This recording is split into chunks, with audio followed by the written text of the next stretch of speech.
So this webcast the replay will be posted to the API management community later today, and I will be sending a follow-up email to everyone who attended today's webcast with a link to that replay, as well as a link to Jeff's slides and a link to the knowledge base for API management. All right, so I'm done talking. I'm going to pass it over to Jeff now. Thanks for doing this today, Jeff. I'm excited to learn more about this. Thank you very much, Kristen. Thanks for having me. Good morning, everybody. At least it's morning for me. It might be afternoon for others. Kristen mentioned that it's a lunch and learn, but it's a breakfast and learn for me. So thank you very much for attending. Thanks for coming out, and thanks for having me today. My name's Jeff Duck. I'm the Senior Principal Architect for CA API Management. I have a extensive background in development. I was a developer for about almost 15 years before joining the pre-sales organization with Layer 7 Technologies in Vancouver, and working with CA and continuing on the path of working with API management and security tooling has really been great. I've been working with a lot of customers recently who are exploring and getting either continuing on their journey to having a great API strategy, and also some that are just embarking on this journey. And it's good to see sort of all walks of life, all walks of progress in the organizations that are leveraging services, microservices, and the foundations that surround that. And of course, our specialty, or my specialty at least, is API management and API security, leveraging gateway technologies and developer infrastructure to establish a strategy around managing your APIs, exposing those securely, and maintaining a strategy of a good suite of APIs as the API lifecycle continues. Like Kristen said, we would enjoy if you would participate throughout the talk. So if you have questions about anything that I'm talking about, if you want to chime in, feel free to chime in. We can always save questions until the end if you want, but I prefer if you just ask questions as we go, trying to make sure that I'm not just talking to myself here as we go. So here we go. Little agenda for what I'm going to cover today. I'm going to start with a quick slide deck. I'm going to show, my thoughts on some strategy and considerations for when you're thinking about deploying an API management solution, architectures, different things to think about, food for thought mostly. I'll try and share some information that I've encountered, some best practices that we see in the field, and just some things to keep in mind as you are either evaluating what you already have or thinking about what the next step's going to be, or if you're just getting started, then things to consider if you want to have a successful API management deployment. And I'll first start off by showing a common architecture deployment diagram, and then we'll talk about the variations that include on-premise deployments, SaaS-based options, and the most recent trend, which I'm seeing, is the hybrid deployments, and it's some of our latest offering from CA. So to get started, CA API management. For those who are joining, I sort of assume somewhat of a knowledge in APIs, service architecture, and API management in general. When we talk about APIs, the name of the game is to have, you have data available. Move to a service architecture allows you to flexibly share that data across many different channels, whether it is internal desktop applications that are providing business value, whether it's providing business value through mobile applications leveraged by internal employees, by consumer-facing applications that are consuming data, interacting between different data centers, or exposing data and sharing data between partners and various customers. API management is is the latest trend, and it is going like gangbusters. And obviously, looking at some of the trends out there, the Netflix stack, other people who are adopting microservices architectures, it works very well into continuous delivery, and really has changed the game and opened the door for some smaller startups to be able to take market share from some of the traditional enterprise monoliths, and people are really starting to wake up and see that this is important in order to maintain a successful business and to thrive in the current application economy marketplace. If you take a look at this architectural diagram, this sort of showcases at a high level the suite of CA APIM tooling and the solution. And here we're sort of looking at various components that are available. We have IoT applications, web applications, mobile applications are accessing services. They're accessing those services through a firewall, through a traditional firewall and load balancer, and then they're hitting a CA API gateway or a mobile API gateway, maybe consuming an extension to that called the mobile application services if you're leveraging mobile to hit secure storage, work with publish subscribe out of the box to ease sort of infrastructure development around mobile.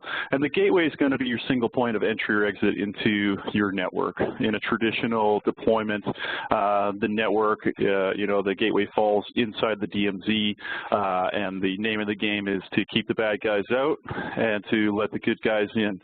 Being able to expose that data securely is very important. The last thing anybody wants right now is to have their data have a data breach, end up in the headlines.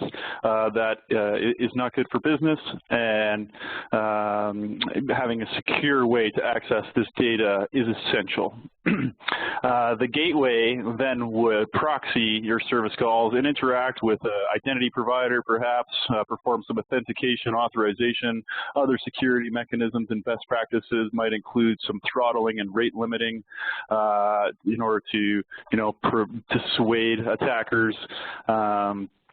Also to do some content validation, inspecting, make sure that the message coming in is the message format that you expect, make sure messages going out is the message format that the client expects, inspecting that content for various types of threats like SQL injection attacks or cross-site injection attacks, making sure, if you are fairly confident that that message conforms to some sort of schema that we're looking at, it does not have the malicious code, and then we can pass that back safely with confidence into our network, and we can release information out of our network with confidence that we are going to expose data in a proper manner that our clients and third parties in mobile apps would expect.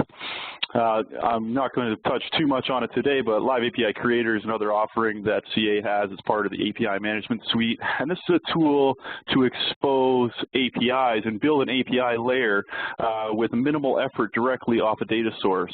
And it's in this diagram because that in this diagram acts as our API layer and is, going off the SQL and also, could be like a MongoDB database, and we're exposing information through RESTful APIs, and Live API Creator is a way to quickly and easily do that with a mostly codeless solution and low overhead of effort in order to maintain those APIs. So that's just, I just wanted to sort of set the stage as to what we're talking about. API management composed of our gateway, composed of an API layer, and then also one other thing that you see in the bottom left-hand side of the screen is the CA API developer portal. A developer portal is essential in an API management solution to provide. One question. Okay, excellent. What is the architectural scenario we have to consider external API gateway cluster sitting in DMZ and internal API gateway cluster sitting in internal network? Okay, I'm going to also is that in the chat directly to you? Okay, I don't see the exact question. Yeah, it's in the chat directly to me. Okay, cool, no problem. Can you repeat the question? Here, I'll post it in there in the chat too. Okay, cool, thank you. The architectural scenario we have to consider external API gateway cluster sitting in DMZ and internal API cluster sitting in internal network. Okay, cool. This is an excellent question. Oftentimes, we do see gateways in the DMZ as your single entry point and exit point from the internet. You know, we're exposing services, whether we publish those and let people know that they're there or not, or whether we have applications that are, you know, leveraging APIs. You know, we've seen it probably all before, especially most recently with the Pokemon Go app. You know, just because you have services that you're publishing that are internet facing that you don't tell anybody about doesn't mean that they can't be found out and doesn't mean that they can't be hacked or leveraged. So obviously, you know, if you are protecting data that you own in your data center, you want to have your gateway in the DMZ as your you know, initial point of entry and last point of exit out of your network to make sure that the proper people are accessing this data. And it also, so interesting around the internal services. So internal services, we want to leverage an internal, so you might not see it in this diagram here, but another, essentially, and if I can try to annotate this. So here we have our gateway, and perhaps this is the borderline of our DMZ. So our DMZ sort of sits right here. And we might have this gateway talking to a second gateway inside our internal network. Now, the role of the gateway inside the internal network can be, you know, several different factors. Perhaps we have applications that are leveraging these services, you know, and this API layer that's provided, whether it's Live API Creator or whether it's, you know, just services that are published in a traditional Java or, you know, .NET environment hosted on an application server. And we have various, you know, API endpoints that are leveraged by applications internally. Best practice would be to govern access to those through a gateway, and we would leverage an internal gateway to act as the proxy there for authentication and authorization, so that we know, you know, who is this actor who's leveraging this internal application, and we can keep track, especially for business value, you know, which application is hitting which API, how many times, how many failures, what was the latency rate. We can gather a lot of information for our internal business case and also for our external business case by leveraging a gateway. So that would be one reason to leverage an internal gateway. Second reason may be because we have these internal developers. We may have an internal developer portal that is not exposed to the internet, that is not in the DMZ, that is working with the gateway, and this is the developer runtime, and that's sort of what I was talking about down here too. The developer portal is your design time. This is where you have self-service access to APIs in your API layer for developers to see what APIs you have, see the documentation, get up to speed quickly on you know, what APIs are available and what information those APIs provide. It really stops people from reinventing the wheel and really accelerates the adoption of APIs in application development. So the, did I just lose my mouse? Oh, there we go. I just lost my mouse. Bear with me, technical difficulties. I don't know where my mouse is. There it is. I don't know how to turn that off now. So, you know, the various cases to leverage the internal gateway as well might be to work with it in conjunction with that external gateway. So the external gateway might proxy to the internal gateway, and especially in the, say, in the OAuth implementation. You might implement part of your OAuth solution in the DMZ, but have part of your OAuth implementation reside inside your trusted zone, so that the token store resides, you know, safely inside your trusted zone. The token store is, you know, away from the DMZ, is less vulnerable to attack, to manipulation, and that would be another reason to leverage gateways inside your network as well. So hopefully I answered like some of that question. Aha, this has come back. So I'm going to stop annotating now. So hopefully that I shed a little bit of light on that question there. Thanks for that question. So moving on, I just wanted to, that was a brief overview, brief introduction to what's available, sort of a high-level overview of a sort of very common, I would say almost the most common that I see lately up until this point. I do see some changes and some forward thinking with the customers that I have. And so, with that in mind, let's talk about some questions that you might want to ask if you're thinking about, what is the best way for me to, what are the options that I have? What is the best way to deploy an API management solution? And when you're starting to think about API management solution, or if you're evaluating what you have now, maybe it's working, maybe it's not, maybe there's room for improvement. I would argue that there's probably always room for improvement.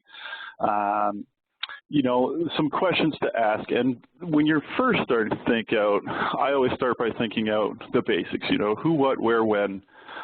You would say why, but why is we want to build an infrastructure that provides business value and has easy access to information across, various channels. So whether it's mobile, desktop, partners, these are questions that we want to think. Who is accessing this data? Who is developing applications based on my API layer? What information am I exposing? And along that lines, how vulnerable is this? Are we talking about PCI data? Are we talking about, things that might affect my compliance? Are we talking about information that I need to take extra levels, perhaps, I want to make sure that my security is really locked down and quite robust if I'm talking about, for example, credit card information, addresses, identifiable information that can tie somebody's name, an individual, to important information about them, like their social security number. Where is my data located? How many data centers do I have? How am I going to expose the various bits of information from the data center? And is my data center replicated? Do I have, say 4 data centers worldwide that share common services for high availability and for scaling to support the traffic that I have over worldwide?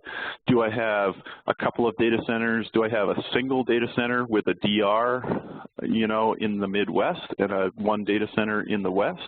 And then when is my data being accessed? What is my peak levels?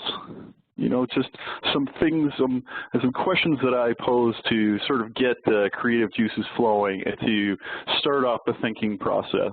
And I have a couple slides on questions. I'll try not to bore you too much. There is a million questions to be asked that really helps put together a good idea of someone's infrastructure, of someone's service architecture, and, how to best position an API management solution. So further questions after I've, asked those initial questions, the who, where, why, what, why, who, what, where, when, why, and how, and how are we going to provide that data.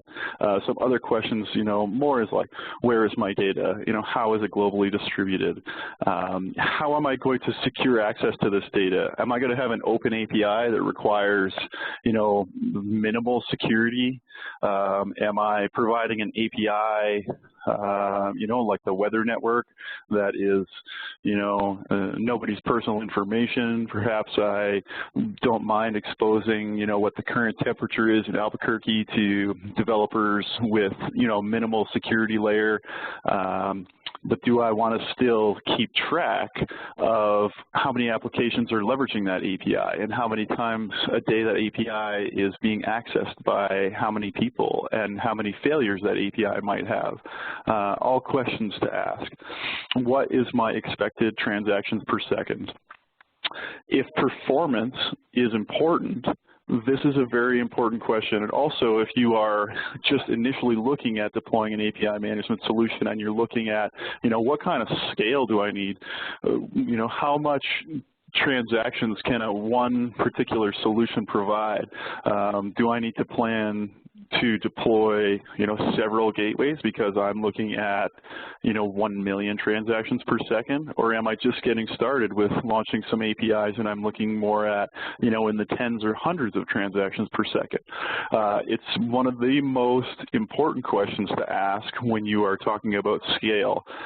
When deploying a solution to expose your services, you want to make sure that our services are almost always up and always available. If you are exposing those services and they're not always up and they're not always available, people are going to stop using them, or you're going to have major problems down the line.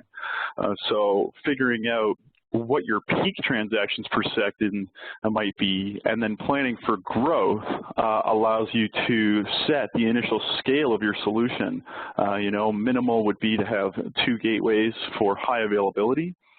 But you can scale out, very easily, horizontally with the options that we have for deploying gateways. You could also scale vertically if you're leveraging, various tooling like VMware, Amazon. There's different form factors that are available, and you could always scale those vertically by pumping in some more RAM, pumping in more CPUs, and having a single gateway maybe process more transactions per second. So what are my scaling needs? Am I looking at right now a small suite of APIs, but we're going like gangbusters, and my API layer is growing by tens of APIs or hundreds of APIs per week? I know that internally we just had a note go around from a discussion around Twitter. Twitter has thousands of microservices, thousands. Of being able to support scale for that on a global growth, means you need to plan for scale. How am I going to scale up? How am I going to scale down? Do I need to look at different ways of doing that? And who is the audience?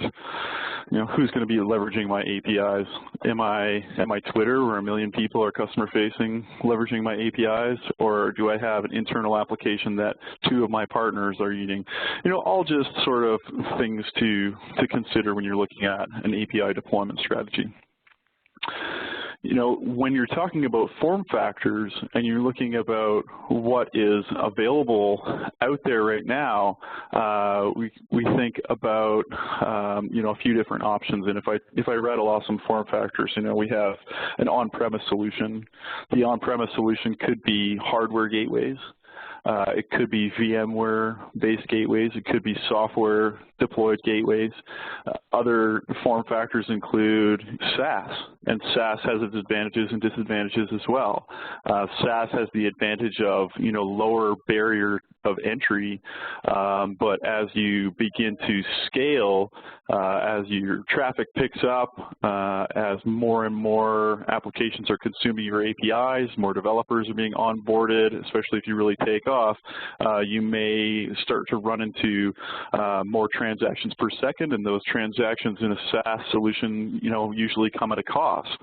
Whereas an on-premise solution is, lower cost. It's generally, I know for us, it's not, we don't charge on a per transaction basis for an on-premise solution. You buy your gateways, you own them, and you can pass as much traffic as you want through there without incurring extra costs.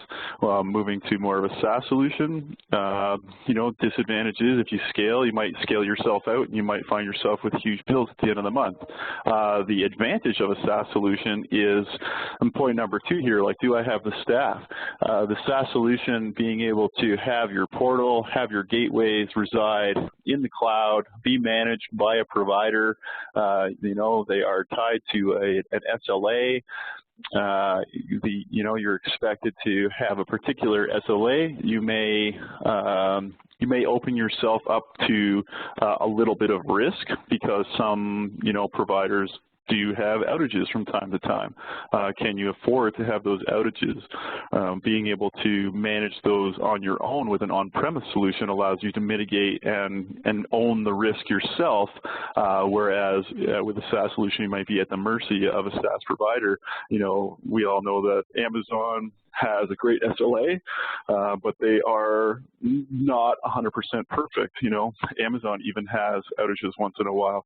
How severe they are, I don't think that I've heard of any that are extremely severe. Obviously, Amazon's built on a great reputation and does a great job, but you may be adopting some risk if you're looking at SaaS.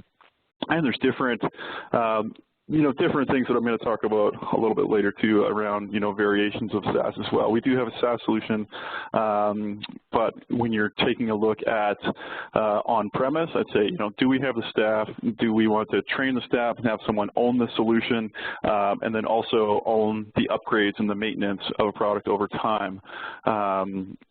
The advantage of leveraging the CA solution is that the maintenance is very low. It's very easy to own that, but you do have to have staff to own it, as opposed to a full-blown SaaS solution. Excuse me. Other things to consider when you're looking at different form factors, including SaaS, is, what's the sensitivity of my data? Where legally is my data allowed to sit on what network geographically? If some standards, some customers that we have, especially in Europe, shy away from leveraging the cloud, or at least leveraging, public cloud solutions, because there's no guarantee that their data sits in a data center in a country that satisfies their security requirements, for example. If you have highly sensitive data and you want to own your data 100%, then an on-premise solution is probably best for you. We have these data centers, we own our data 100%, we take full accountability for it, we want to maintain and we want to take ownership of the access and the security layer that we put around our services. It's very important for some, and on-premise is, the way to go when we're taking a look at that. And perhaps you have security standards internally. We need to conform to something. We can't, we're not allowed to put data in the cloud, or we're not allowed to put sensitive data in the cloud. Maybe we can put some of our data in the cloud, which I'd say the majority of my customers now have a cloud strategy for sure. They're starting to leverage, the infrastructure in the cloud. It's cheaper than maintaining and purchasing hardware, managing data centers 100% themselves. So deciding what data you can put into the cloud and what data we must keep internally are also questions that are often solved through, internal security standards set up by our, our enterprise. So there's some, questions to think about, and obviously security, scalability, high availability, and robustness are all things that we want to consider when we're taking a look at an API management solution. And I just want to throw this slide in here to always bring the focus back, because the focus is on APIs. The focus is on allowing this data to be consumed and allowing people to use this data to provide business value, to drive adoption, to drive revenue, and to stay competitive in the market. So being able to have this API layer, being able to leverage those APIs, moving into, the modern age of mobile, being able to do anything, anywhere, omni-channel, being able to leverage my mobile phone and then put that down and leverage my tablet and then put that down and work at my desktop and then use my phone again on the way home, and being able to continually get that value out of that omni-channel experience is all driven by APIs, and it's all driven in a secure manner by leveraging, an API management solution. So I know we had questions, around. I wish I had the slide with the gateways internally. I don't think I do, but I'm just going to quickly go through, the various flavors or the various, strategies that you might have for API management deployment. And we talked about on-premise. So on-premise, the advantages of on-premise is you have 100% control of everything. You are controlling your uptime of your APIs. You're controlling the security of your APIs. You own the data inside, your networks and the, general architecture, we looked at similar to the one that we saw earlier, where we have, these various applications, various features are accessing data through these APIs, through the firewall, through the load balancer, hitting a high availability cluster of gateways, which is integrating with our identity provider for authentication and authorization, and exposing that data from our internal data center through that gateway. In an on-premise solution, traditionally the API developer portal, which is the design time element, so the gateway I'll refer to as the runtime, it's the workhorse, that's your runtime access for your APIs. Applications are accessing this directly through the gateway. And the developer portal works with the gateway to act as that design time experience for developers, that self-service onboarding, being able to quickly develop application definitions, being able to quickly see documentation around APIs, being able to rapidly onboard those APIs into my application by copying and pasting, code that's available, being able to try out APIs before I add them into my application to make sure it returns that data I'm looking for, is all provided by that API developer portal.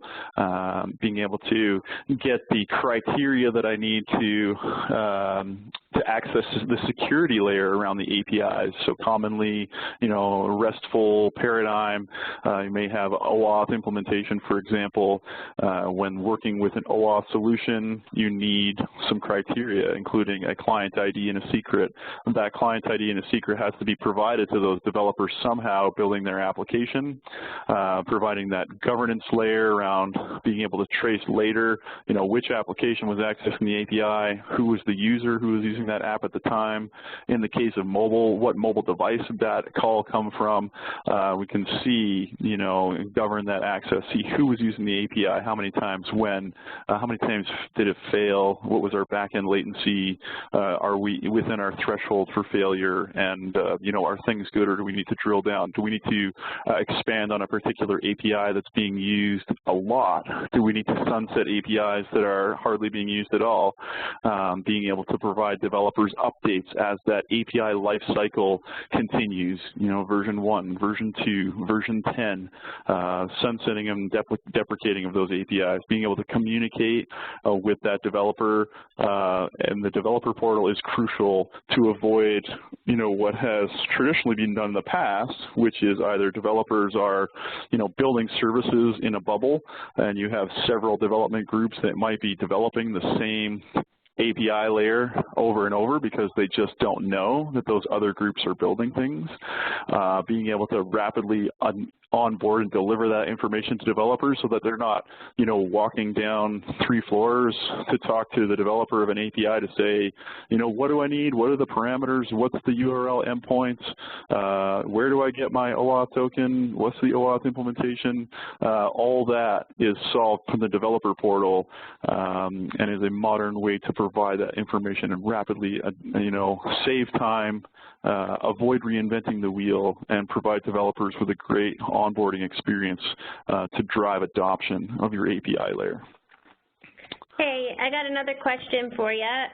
Is that considered a best practice or recommended on-prem deployment if Node 1 of API Gateway Cluster in Region 1 data center and Node 2 of API Gateway Cluster in Region 2 data center? If yes, how easy is that to manage maintenance operations?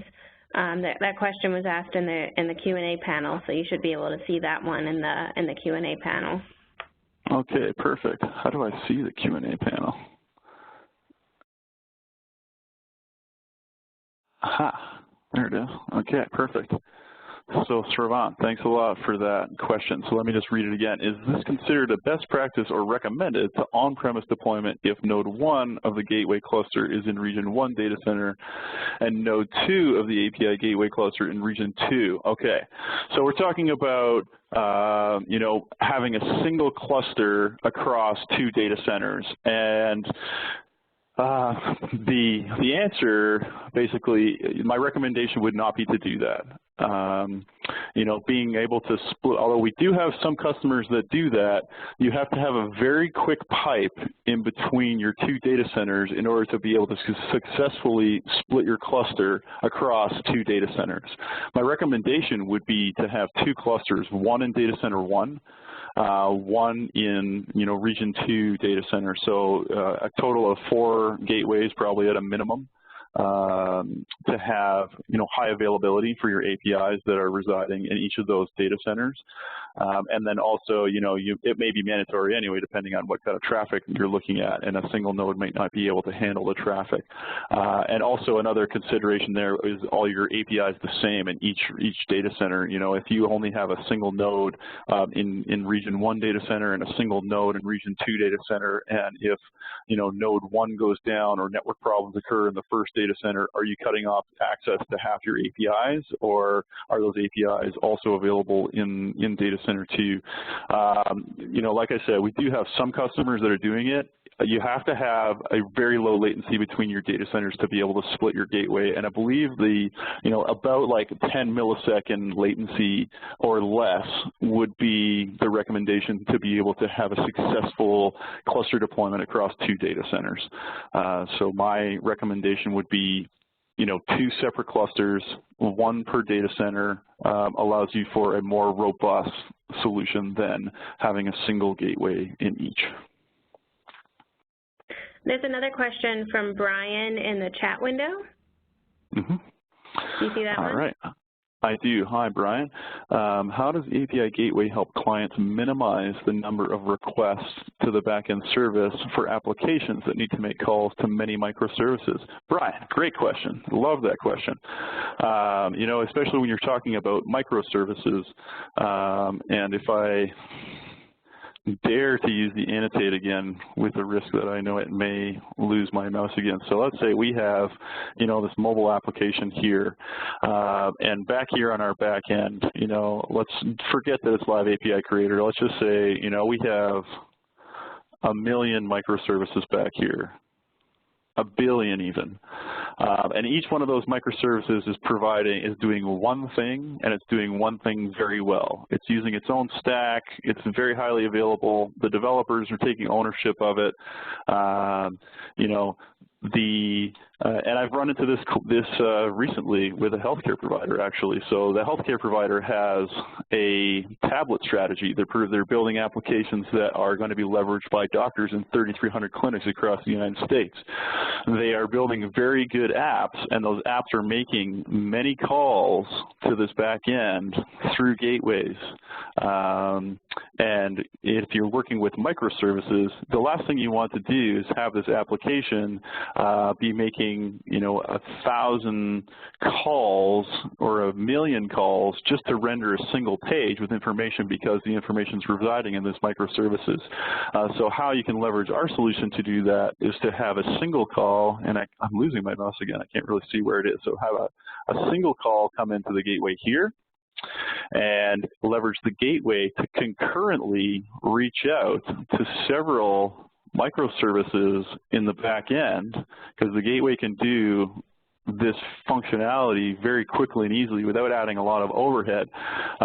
You can concurrently reach out to those backends, you know, securely, mutually authenticated SSL, whatever your last mile security might happen to be. Get that information that you're looking for, aggregate it at the gateway level here, and provide a single response back to this mobile application, which can then, you know, leverage that without having to, you know, without having to have a lot of network chatty traffic, which would, you know, first of all, provide a poorer user experience. You know, having, you know, we all know if we download an application and you fire it up and it takes 30 seconds to a minute to load, it's not a very fun experience. And in my case, that app usually has a short lifespan on my mobile device. Poor experience leads to poor user adoption, which defeats the whole purpose of building these applications. So it's a very good question, Brian, that, you know, that would be a common use case for a microservices deployment, where we can leverage that gateway to do that data aggregation. Also, another, you know, extension to that is we may have if I can find my mouse again here. Here it is up here. If we have perhaps a legacy soap service, for example, I have customers that have built up, since the 2000s, early 2000s, have a suite of soap services that might be, in the hundreds or in the thousands of soap services. In order to transform those soap services into more mobile-friendly RESTful JSON services, they have to refactor those. What the gateway can do is act as the mediation layer and the transformation to do a soap-to-REST conversion. It can remove the overhead of a SOAP envelope that modern mobile developers don't want to work with. They don't care about, SOAP envelopes, and, all the parsing of XML also can be quite costly in a mobile environment. You can leverage that gateway, so not only to reach out to those, modern RESTful microservices, but also if you have an existing SOAP layer, you can leverage a gateway technology to do that without having to, take on the burden, the technical debt of converting each and every one of those existing SOAP services to a to a RESTful, JSON-based service. So that's how the gateway can help you leverage existing SOAP services, and can also, stop the chattiness and provide a better user experience especially for mobile.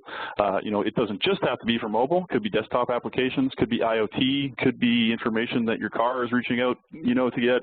But aggregating that data across microservices is something that the gateway is designed to do and do well.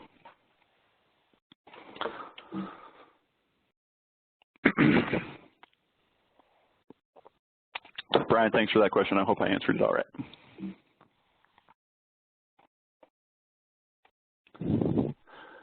Now, how do I get this thing to turn off?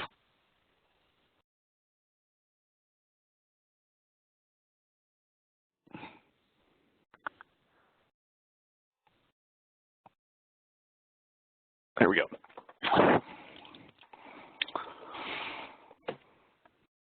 So advantages of on-premise: full control of the data, full control of your technology stack. If your gateways go down, you can bring them back up. You can do mitigation strategies, rapidly fire up new gateways, rapidly horizontally scale new gateways if needed.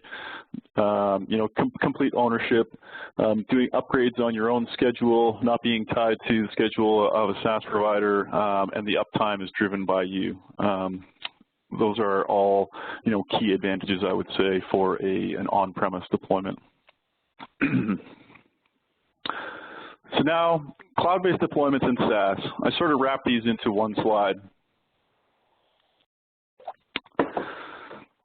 You have more options than just SaaS when you're talking about the cloud. For the CA API management solution, we've had support for Amazon AMIs for a long time. We had software installs that have been running in production for years on Amazon. One of our most recent releases, we came out with an actual Microsoft Azure is what I meant to say. And now we have a full-blown, Azure image that's in the Azure catalog that you can fire up. And we also have, our full SaaS solution, which is hosted in the Amazon AWS cloud. And the difference here between on-prem is if you are, for example, I guess the best practice would be to have your gateway as close to your data layer as possible. So having, minimizing latency between the gateway and your API layer. So if your API layer is residing in the cloud, having gateways in the cloud as well, maybe a best practice to have access to those. Provide that security, provide that governance, and reduce latency. I guess the question to consider when you're looking at cloud-based deployments is how important is performance? If you are leveraging gateway technology in the cloud, and depending on what geography you're looking at, what the distance is between where your data layer resides and where the gateway is, on a single request, you might be adding, up to 60 milliseconds of latency. You may be adding more really depending on who's accessing the data. If you are not entirely performance-driven and you don't have, strict SLAs to, how long a particular transaction, overall runtime. So, having that request come from a client, hit the gateway, hit the back end, come back through the gateway and back to the client. If that round trip time is not as crucial, cloud-based deployment might be something to consider. The advantages, so I guess one of the disadvantages is that you're going to add latency if you're hosting in the cloud. The advantage is you can take, you have someone else's SLA, so you're leveraging someone else's hardware. You're still getting, pretty good performance. You don't have to worry about, for example, if you can leverage, AWS's, implementations for various things like auto scaling is a feature that you might want to take advantage of, which, may work well for you in some situations, maybe not, but auto scaling is a feature that Amazon provides and can be leveraged with our gateway technology to, horizontally scale your infrastructure as your scaling needs come up, and you also can, scale down, and all this can happen automatically when leveraging, a technology like Amazon Autoscale. Another advantage is if you're leveraging some sort of database technology. RDS provides, very robust automatic backups. It's a very excellent accessibility. So, different features that cloud providers have can be an advantage over working with an on-prem solution where you don't have to manage your own database layer. You don't have to, manage the hardware and, the VMware infrastructure or the hardware gateways themselves if you're leveraging hardware in an on-prem solution.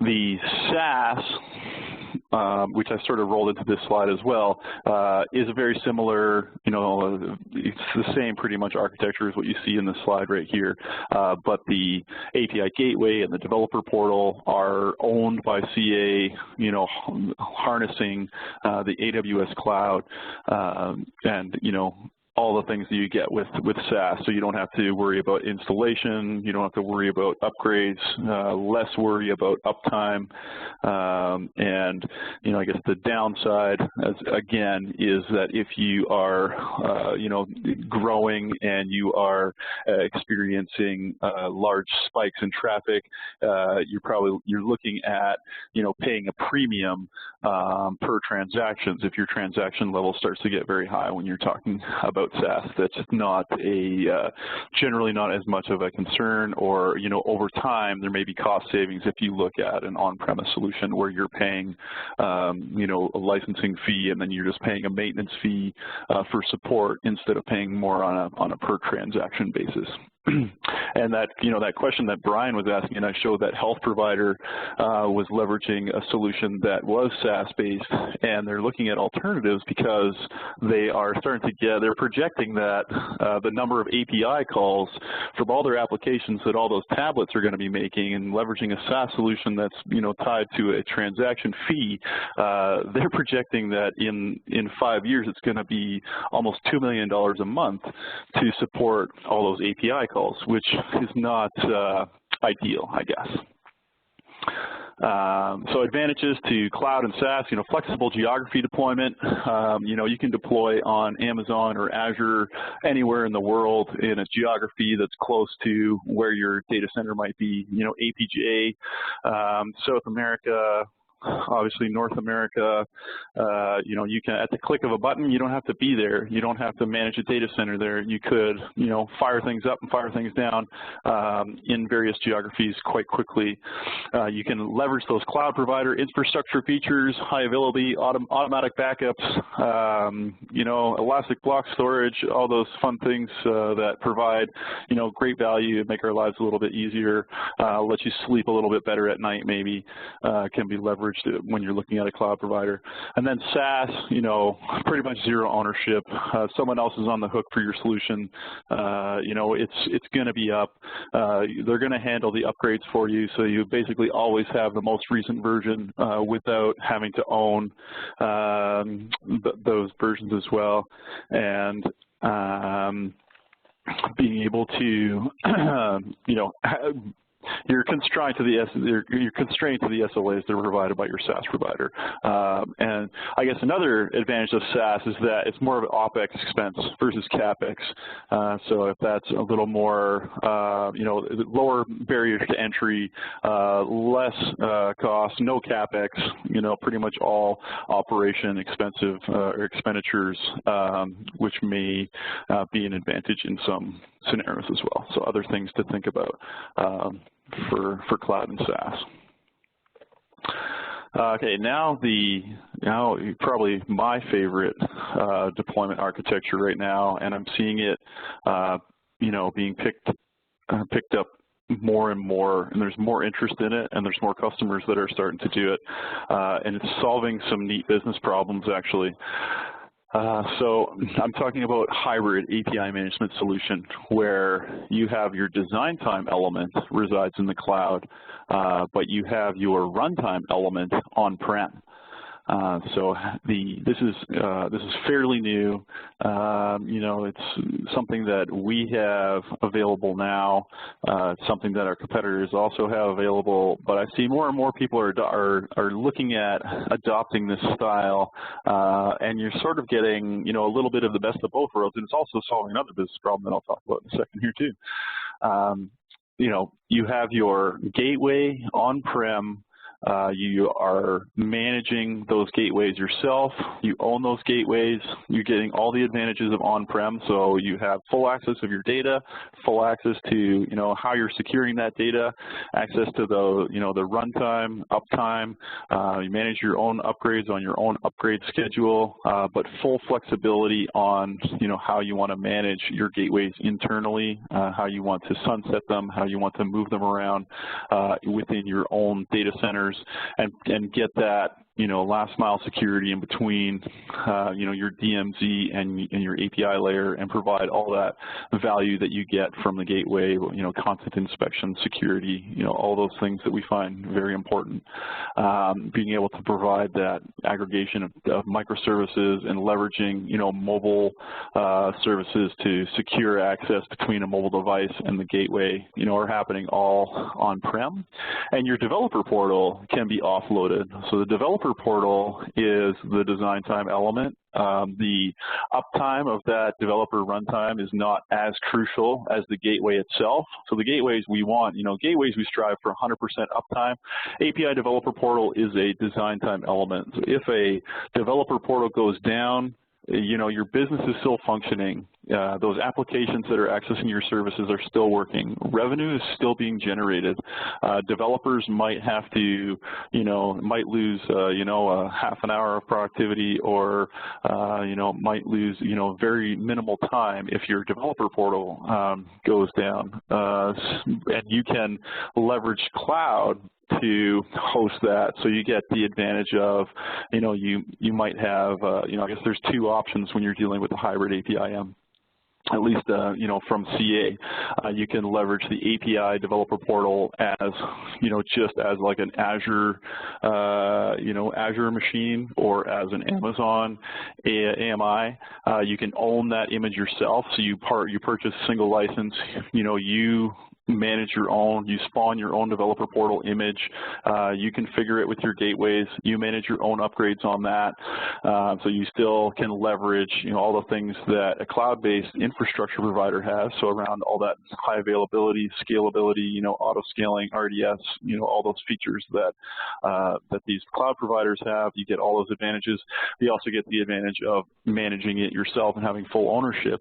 The second flavor of this same diagram would be to have that API developer portal as a SaaS, but only have the portal itself as a SaaS. So it's the barrier of the cost barrier is a little bit lower. You don't have to pay for a full-blown license, but you pay a subscription fee. You pay on a prescription or on a subscription, and you can have that developer portal hosted in AWS by CA. So CA has ownership of it. And then you get the advantages of SaaS but only for the portal. So your portal is always, maintained. Your portal is up to date. Automatic upgrades happen on that, so there's a little less burden internally on your staff who are managing the internal API management solution. It's another good option. And also, hybrid APIM now can support not just a single gateway or a single data center. If you have several data centers that are hosting your APIs, maybe for scalability. Excuse me, let me take a drink here one second.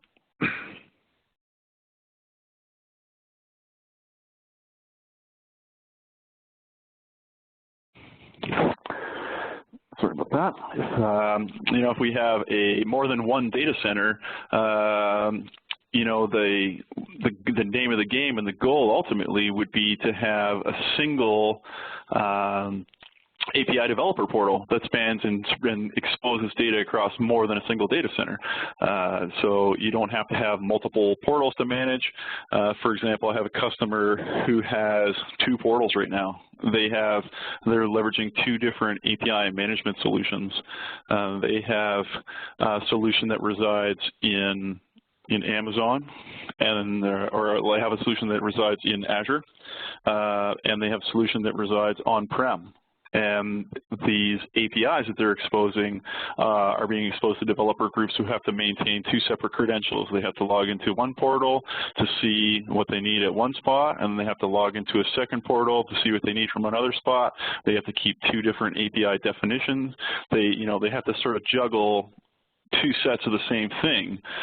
This hybrid APIM offering helps to offset that, helps to expose, give the developers a single point of management, single point of onboarding to onboard and leverage those APIs, but do that across, all the data centers that these APIs are being hosted on. So another, interesting business problem that is being solved with this, hybrid APIM and multi-cluster hybrid APIM solution.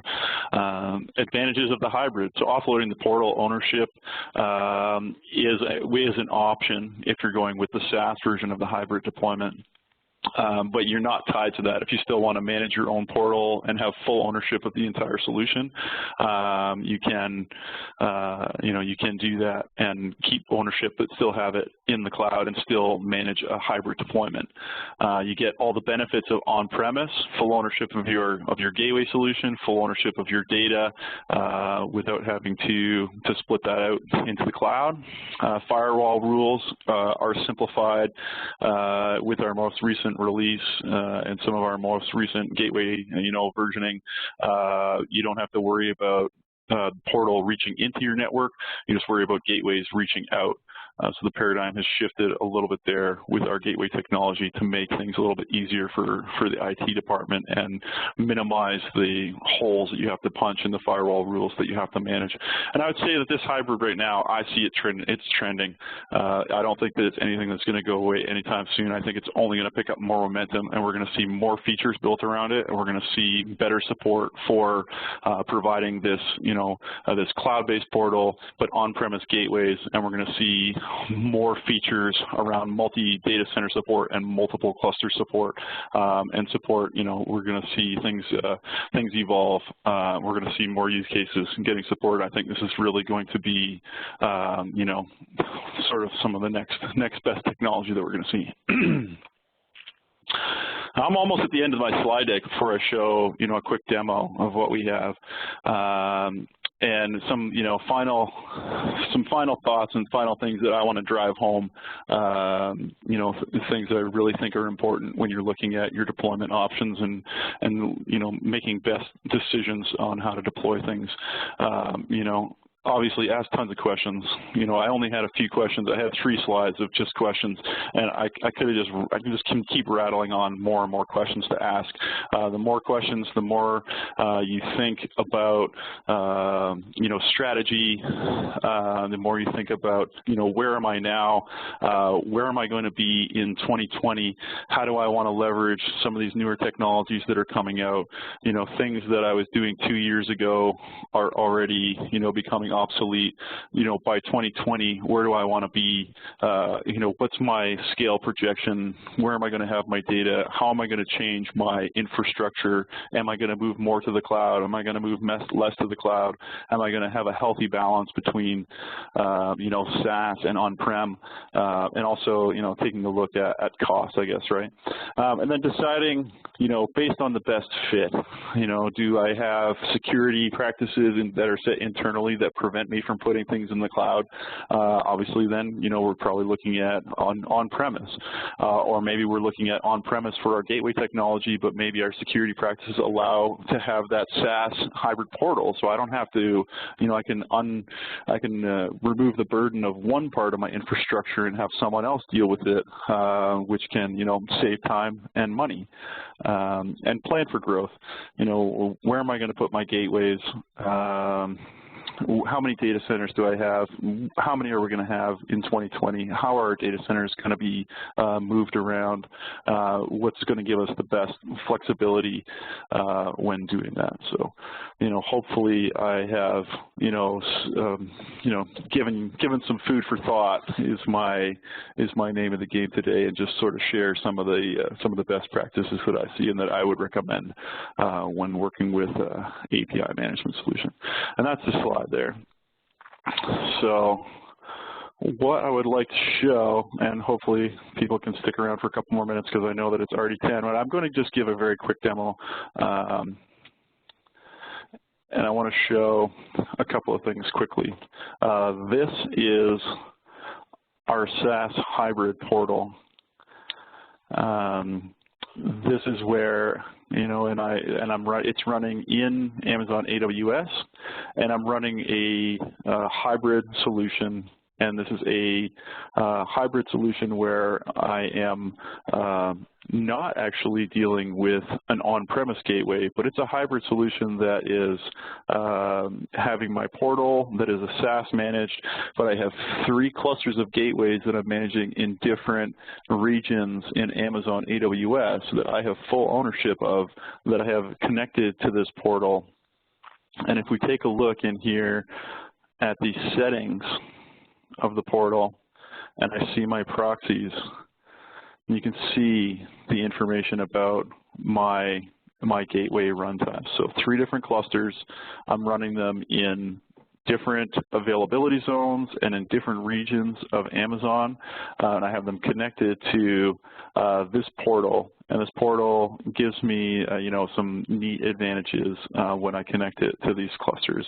Now, in my case, and I would say in the majority of my customers' cases who are leveraging portal technology and leveraging multiple data centers, a lot of them, I'd say, have a homogeneous solution where they're providing these different data centers that have APIs that are replicated across each of them. And our first version of this hybrid technology caters to those customers that we have. I can see the details about my various clusters that are connected to my portal. I can see the sync status, so as we add APIs, as we update APIs, as we add different applications and different account plans and things, we are spreading information across our clusters so that our runtimes mimic what we see in the design time element here of our portal. And we can see, how that syncing is going on. So you'll see that this is a version 9.1 of the gateway. In order to leverage the hybrid solution from CA and leverage the hybrid portal, you have to have a minimum 9.1 of the gateway and a minimum of the OAuth toolkit version 3.4. Version 9.1 has some great new features and great advantages. It's much easier to leverage things like OAuth and manage an OAuth installation.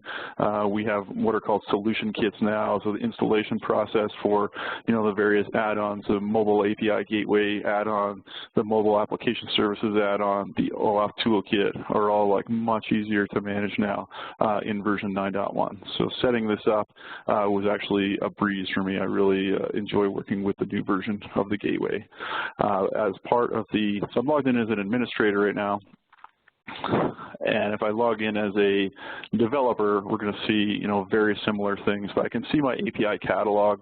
I could see, descriptions about them. I could see details, what the version is. There's 2 applications right now that are using this API, and I can see this API is public. So anybody who has an account on this portal can see this API. We could also make an API private, so where we explicitly grant access to that API for people who have an account on the portal. But I want to show how to publish an API and expose a new API to developers. So maybe I am an organization owner, or I'm a developer that, I own my API, I own my microservice. I want to put it out so other developers can see it, can see documentation related to that, be able to access it and try things out, see what kind of security layer I have on it, and onboard that rapidly into their application. And I can see that there's 3 APIs here. I'm working with a fairly fresh version of the portal, and my whole environment. I've spun up this whole environment just to show today. We can, do things. We can edit APIs. We can see the sync state across the 3 clusters that I have added to this. And I'm going to go ahead and add a new API here.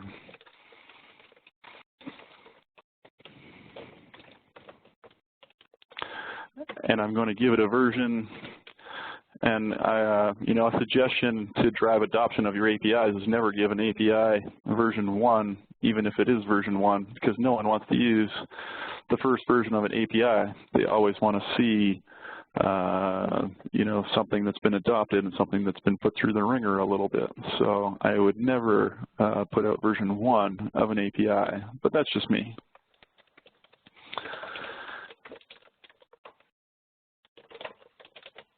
So here I have an API, and I'm going to, so I have a backend API. It just happens to be hosted on the same gateway that I'm leveraging here in the cloud, and the API is called back test. So here I'm providing so if I take a look in the screen to what we're looking at right here, so the first input box here, there's the proxy URL. So when we have 3 of our clusters added to this portal, the last cluster that gets added is going to be part of publishing an API. So we'll always see the URI for the last host that was entered. This is, it has to be somewhere, but the API is going to get dispersed automatically and distributed across all of the clusters that I have attached to this portal. So it's going to create an API automatically, an API layer, including security that I'm going to set on the gateways themselves. So I've given it a resolution URL.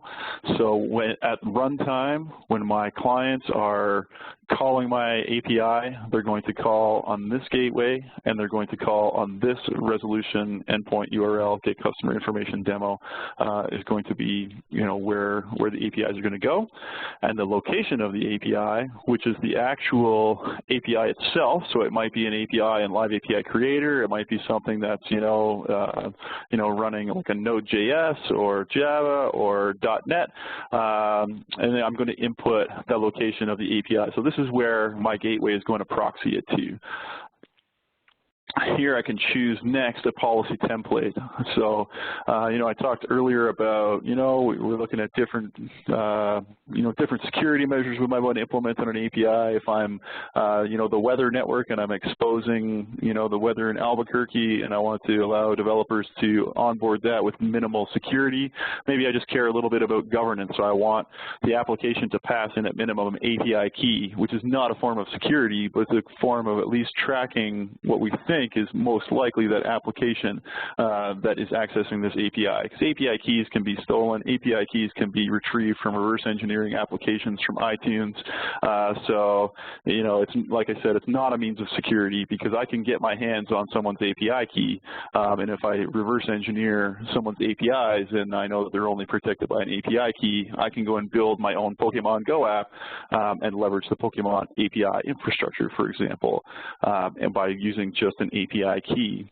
I could choose to have no authentication, you know, mostly for internal development, rapidly publishing things internally for, you know, more of a you know, sort of a trial, you know, getting the feel, first designing APIs. Maybe I want no auth just to allow really easy adoption, or, you know, OAuth 2 would be something more that I would lean to, even internally, even in development internally. OAuth 2 allows you to protect your API. It also allows you to tie those API calls to the application that was calling it in, to the actor, you know, to the person who's using that application, and we can gather those business statistics. How many times did Greg access my mobile application and hit this particular API, you know, how many times? And this, we can really get us some fine-grained business information onto the accessing and the information we're providing in our API. So I protect. So I'm going to publish this API. I'm going to protect it with OAuth. Other information that I can provide, I could put it into debug mode. I can provide an email, an SMTP server that I can email. I'm going to protect this with SSL. And I'm going to provide a WADL file, which hopefully is the right one. If I don't choose the right one, this is not going to work. Authentication is going to be OAuth 2. OAuth grant type, which am I going to have? You know, I'm going to leverage the resource owner password grant type credential for this. And I'm also going to provide a token endpoint. And my token endpoint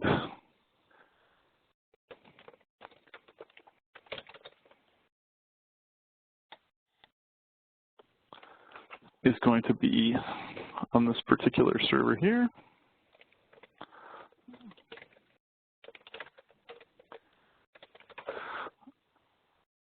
On 8443 over SSL.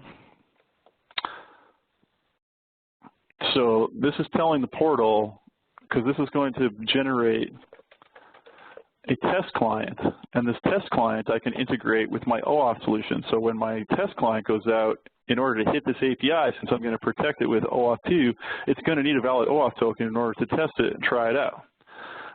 So I'm inputting this. I'm going to say protect it with OAuth 2, resource owner password grant type, and here is the token endpoint that's going to generate a valid token in order to be able to hit this API. And here I say this is a demo API that returns my customer info. And here I'm going to hold my breath and cross my fingers. Live demos are always a little bit nerve-wracking. I watched the demo recently on a Hootsuite YouTube, and his environment rapidly went to heck during the live demo, which you know, can be fun too, but we try and avoid it. So we'll see what happens with mine, and hopefully I have planned ahead. So I've published the API. Here is my get customer information demo API. I can see that it's good in the portal. Here's the sync state. So it is now in the process of flagging that API. So since now we don't want to punch holes in the firewall to allow the portal into our network to talk to the gateways, the portal basically generates this API, sets a flag, and the gateways that are attached to it. So I have my 3 clusters, and the gateways are periodically reaching into the portal to synchronize with the portal publishing. And right now, it's synchronizing every 3 minutes. It's configurable, you know, depending on your needs and how rapidly, you know, the name of the game is to stop as much chattiness between the portal and the gateway. And, you know, the gateways are working hard. Those hamsters are running hard. We want them to focus on, you know, providing the runtime traffic. But once in a while, it's going to reach out to the portal and sync up. And once it syncs up, this is going to turn green. And it looks like I probably did it right in between that window or when things were getting published. So eventually, we'll see this go green. We got a question. How is the OAuth token endpoint protected? So the OAuth token endpoint is protected by, I mean, it's rate limited, it's throttled, and it's open to all requests basically that come into it.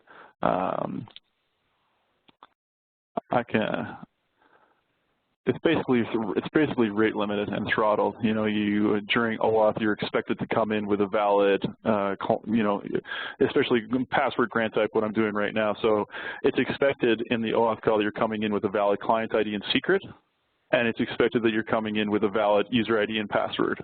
So essentially, it's protected by all 4 of those mechanisms. If you don't meet any of that criteria, you're not getting a token. You know, there's different, you know, all kinds of different grant types depending on what application scenario that you're looking at. You may have, you know, you may have a server-side application that you can use client credential grant type. You may have, you know, a 3-legged OAuth implementation. In this case, I'm using password grant type, so it's protected by client ID, secret, user ID, and password, and they all have to be valid. And client ID and secret are also not, you know, what I would say a means of security, because client ID and secret oftentimes, especially in mobile, are put into the mobile application code somehow. Even if you encrypt it in the code, oftentimes your encryption algorithm is going to be vulnerable to reverse engineering.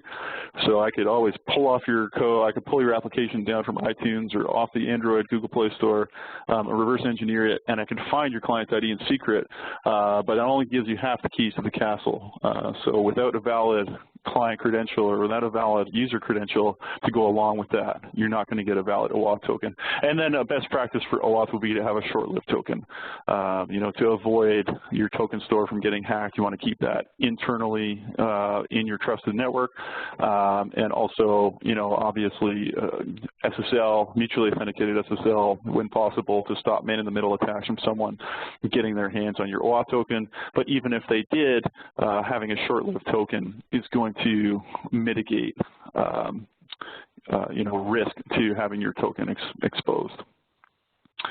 So now I have this API that has been published. I see that the sync state's been pushed out to all of the API gateways. If we're taking a look at the gateway here, we can come back to our proxy screen, and I guess I should have shown this in between. You would see, you know, that things would be out of sync when they were out of sync. You wouldn't see green check marks across the box. But now that we have that API published, in order to use it, I have to have that registered with an application. So in order to, it's protected by OAuth. In order to get an OAuth token, I need my client ID and secret and a credential. And first, I need the client ID and secret. So I have a sample application here. My application is, you know, my duck test application. Here's my API key or my client ID. And here are the APIs that my application is allowed to use. So it's allowed to use these 3 right now, and here's the new one. We want to grant access to this API. So as a, you know, as a developer, I come in here, I say, you know, what I said was I want to add this API. I want to have access to this API through my application. I get prompted by end user license agreement. I accept the terms of that license agreement, save it. And then now my application has been granted access to this API. The next step as a developer is I want to try out that API. I want to see, you know, a sample of what it returns. I want to know what a sample request looks like or a, you know, sample response looks like. So here I have when I published this API and I published a WADL file definition for it, we could also have published it with a Swagger file. I just didn't have one offhand for this API. You know, I just was working quickly. But now I have come into the API Explorer. I want to try out this API. So I choose the API that I want to try. Here I can choose the application that I'm going to leverage, so the duck test application. Here's the API key and the secret for that application. There's my token endpoint. I've got no scope. I'm going to use the resource owner, password grant type, credentials, and I'm going to give a valid credential. I'm going to save it. Now this client, here's my API. It's a very simple API. It's a simple HTTP GET request. All it does is return customer info. I can add different parameters, but since I have registered in everything nicely with the portal, it's automatically going to reach out to the token endpoint. It's automatically going to leverage the, my client ID, my secret on this token endpoint with my admin username and password. And if I did everything right, when I submit this request, it's going to come back. So in the time that I just did that, it reached out to the gateway. It got a valid OAuth token because it validated that API key and secret, validated that username and password, issued an OAuth token and a refresh token. This portal, acting as the client, has retrieved that and then made a call onto this URL here. So this is hosted on Amazon. It's the get customer info endpoint, and here is the information that gets returned. So as a developer, I can see, okay, here is the response header, here's the response body, and if I'm working in a particular language, I'm a Java guy, so here is a snippet of Java code. I can copy and paste this into my application rapidly, get it better. Here's my authorization header that got added. Here's my bearer token. This bearer token it hasn't expired. I think it has an expiry time by default. I'm using default settings right now, so 5 minutes. So I should be able to leverage that. And if I add in this token here into like an external client, if I wanted to, let's make sure I copied in that bearer. And I can hit this API, and I can see, information, and I can hit it from external clients, and I can use that OAuth token if I wanted to like leverage it outside of the portal itself. There's more than just Java code samples. So if you're working with more like Node.js, for example, here are different snippets and different things that are available. And the name of the game is rapid adoption. Reducing this burden on developers. If you frustrate a developer by providing inadequate information around an API, or if it's hard to onboard an API, it's very frustrating. And myself, when I was a developer, especially working with new OAuth endpoints, trying to get just the OAuth client portion of an application can be tricky sometimes. Being able to rapidly adopt APIs is the name of the game. If you make it hard, if you're adding hurdles to developer as opposed to removing them, you're going to not drive adoption. You're going to lose confidence from the development team. What I quickly want to show as well, so for those that are familiar with our gateway, here is the view into the runtime. So here's one of the 3 clusters that I have added to my portal. And I can build APIs separately from the portal. I can build individual APIs that are, relative to a particular data center, where one of my clusters resides, and I can add those in and modify things. When I'm working with the portal and I want things to be available in the portal, and I'm especially working in this hybrid model and reducing, IT burden by less firewall rules, using a pull model instead of a push-pull model between the gateway and the portal, as we previously did, you have these advantages, and when you work with the portal, it automatically is going to push my APIs out to all my clusters simultaneously when they sync up, because those gateways are going to be reaching into the portal to say, is there new APIs? Is there, something that I don't know about? And they're going to keep their sync state. And excuse me. Let's see, get customer info. Or get customer information demo was the last service that I just added, and it creates 2 things. It creates a base API layer or base service definition, and then get customer information API fragment.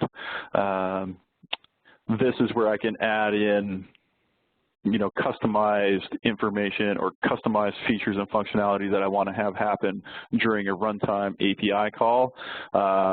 This is a part of a policy that we should not modify because this will get overwritten by the portal when it pushes things down. But here shows you some information, does some like cross-origin resource things, and which is new in Gateway 9.1, and adds in that security layer. So we know that this is a portal managed service. So we know that it's a service that is available to developers in the API portal. There's the API location. Here is what we, other information that it uses to keep track of this. And here we can see that we're protecting this with a policy template for OAuth 2. You can build different policy templates out of the box. If I showed when I was publishing the API, we have 3 templates in this version right now that are available. If I go back in and edit my definition here, we can see what templates are available here on the proxy configuration. So out of the box, we have 3, so OAuth, API key, and NoAuth. If I wanted to create another one, if I have APIs that I want to protect with HTTP basic over SSL, for example, or if I have a custom, say I have a legacy API that expects a credential in a particular header, or expects different parameters to come in as part of a customized security solution I have for APIs, I can build another policy template and add it to the portal, and I can distribute that across all of the clusters that I have attached to that portal, and then I can enforce that customized standard policy template across all my portals, and I can select that and expose that to developers. So developers who are publishing new APIs can publish it with, whatever security measures that they're looking for. Now I've gone way over time, 10:26. Thank you guys for bearing with me, and hopefully I've shared some insight. Hopefully I, got some questions turning in your head. And I guess at this point, is there anything, any outstanding questions, or any questions, comments on the talk? Yeah, if there are any other questions, you guys can feel free to ask them in the chat window or the Q&A panel. I don't see any others at this time. Thank you so much, Jeff, for presenting. This was great. I'll post the full recording on the API management community later today, and we'll also be posting the slides there as well for you to reference back to. If you think of any questions, you can comment on those or respond to the follow-up email that I send out, and I'll make sure it makes its way to Jeff. All right, I don't see any other questions, so thank you, Jeff, again. Have a great weekend, everyone, and we'll see you on the next API webcast. Thanks, everyone, for coming out. Thanks a lot, Kristen. No problem.